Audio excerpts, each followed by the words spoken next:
Hello সবাইকে, কেমন আছো তোমরা সবাই? আশা করি খুব ভালো আছো, আমিও খুব ভালো আছি। তো এটা আমার ফার্স্ট ব্লগ। এটা আমার নতুন চ্যানেল, তো সবাই একটু সাপোর্ট করে দিও। আর নতুন চ্যানেলের প্রথম ব্লগ তোমাদের সাথে শেয়ার করলাম। এটা একটা ছুটির দিনের ভিডিও, মানে আমার ছুটি না, আমার হাজব্যান্ডের ছুটি। তো ছুটি মানেই বাড়িতে অনেকটা কাজ কম থাকে। তো প্রথমে ঘুম থেকে উঠেই বিছানাটা আগে ভালো করে পরিষ্কার করে নিয়েছি। তো যতই বিছানা পরিষ্কার করি না কেন, যাদের বাড়িতে বাচ্চা রয়েছে তারা খুব ভালো করেই জানে যে বিছানা ভালো করে পরিষ্কার করা মাত্র 5 মিনিটের জন্য, আবার যেমন কি তেমনই হয়ে যায়। তো দেওয়ালের অবস্থা দেখতে পাচ্ছ, এত দুষ্টুমি করেছে, দেওয়াল পুরো রং করে ভর্তি করে দিয়েছে। তো আবার বাসি জামা কাপড় চেঞ্জ করলাম, করেই আবার বিছানাটা তুলে দিলাম।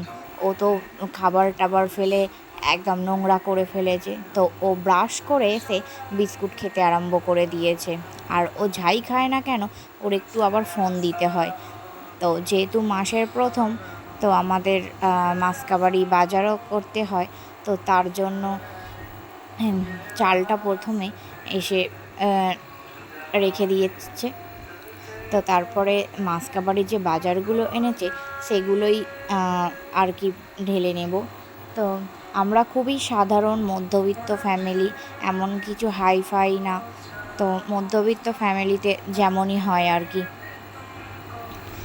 তো সব কিছু গুছিয়ে নিচ্ছি, গুছিয়ে ঠিকঠাক করে রেখে দেব, দিয়েই স্নান করব। আবার রান্না বান্না করার ঝামেলা আছে। তো সারা মাসের জন্য যা যা লাগে সেগুলোই কিনে নিয়ে এসছে। প্রতি মাসে এইরকমই বাজার করা হয়।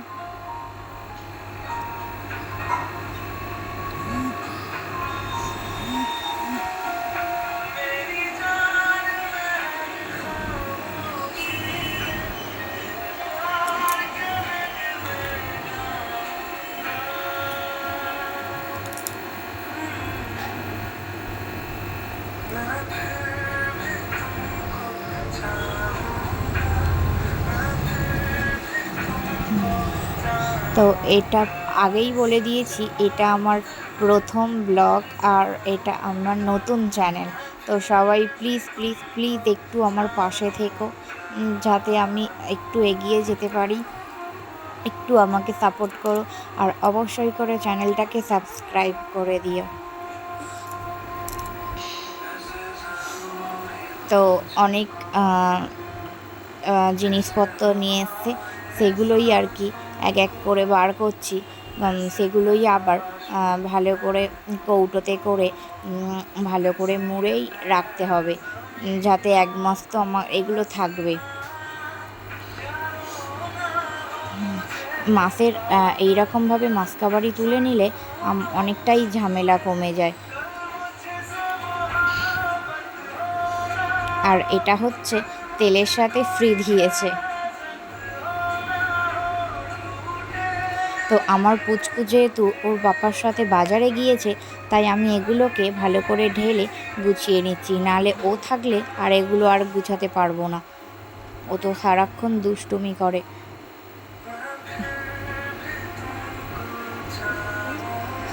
তো এগুলো আমি গুছিয়ে নিয়েই এবারে স্নান করতে চলে যাব।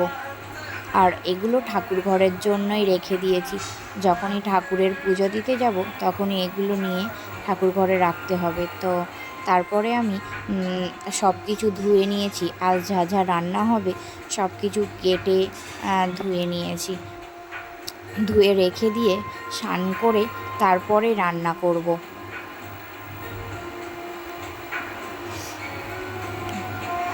তা তারপরে আর স্নানটা সেরে নিলাম। স্নানটা সেরে নিয়ে পুজো দিয়ে নেব। পুজো দিয়ে নিয়ে তারপরেই জামা কাপড়গুলো কেচেছি সেগুলো শুকাতে দিয়েই রান্না বসিয়ে দেব। আর অনেকটা দেরিও হয়ে গেছে, আমার পুচকুকে আবার 12:30টার মধ্যে খাওয়াতে হবে। তো সেই জন্য আবার একটু তাড়াহুড়ো করা।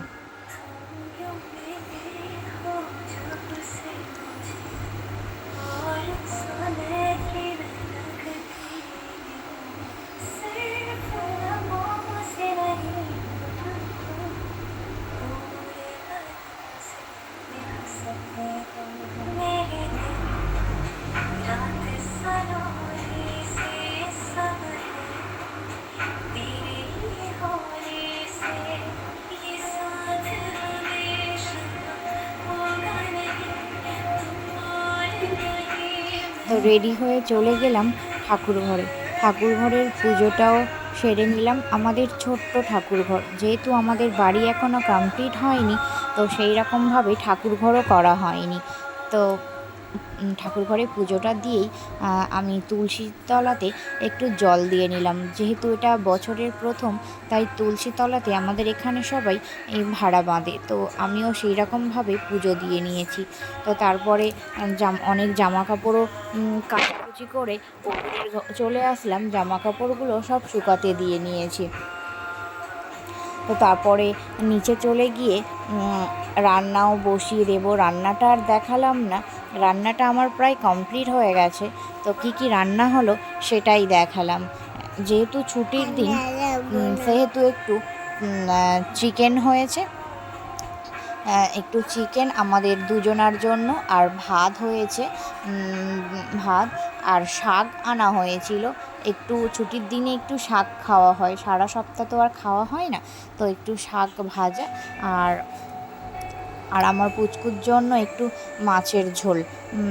ও যেহেতু মাংসটা যেহেতু ঝাল দেওয়া হয়েছে, ও খাবে না, তাই ওর জন্য একটু পেঁপে, লাউয়ের ডাঁটা দিয়ে আলু দিয়ে মাছের ঝোল। তো ওর ভাতটা আমি আগেই বেড়ে নিচ্ছি, ওকে খাইয়ে দেব, দিয়েই তারপরে আমরা খাবো। তো ওকে খাইয়ে দিয়েছি, ওর খাওয়া হয়ে গেছে, তারপরেও দুষ্টুমি করছে। আমি ওর দিকে ফোন ঘোরাতেই ও আবার ভেবেছে